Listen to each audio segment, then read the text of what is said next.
story. He's got a story. How much time have we got?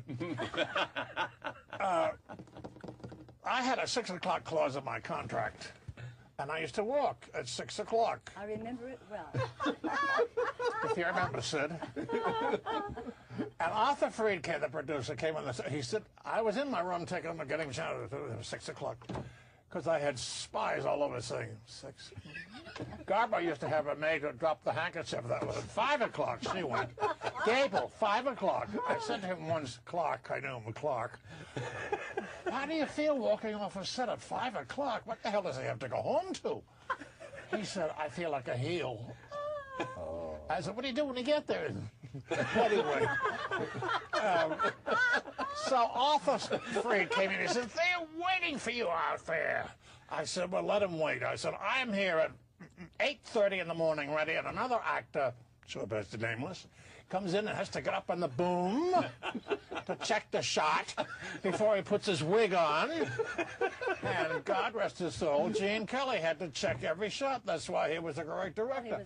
But I said, I'm ready at 8:30. I said, another actor comes in and he has all those other things to do. He said, I wish I could agree with you. I said, besides, I have a 6 o'clock clause, which I didn't have, I found out.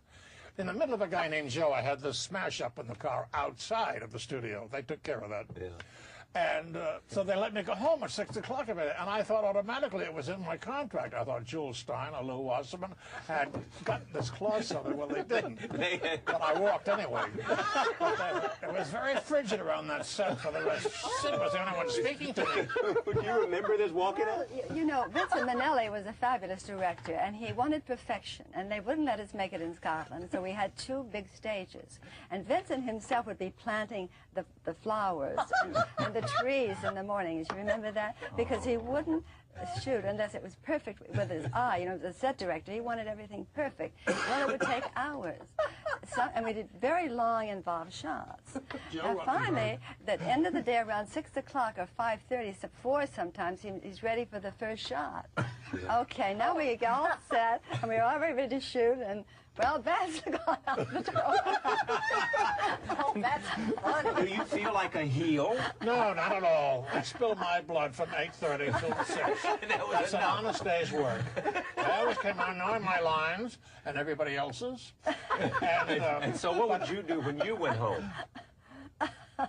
Is this a family show? I argue with my wife. No, we sit at the bar and have a drink, then I go and have my bubble bath, and then that could lead to all sorts of things.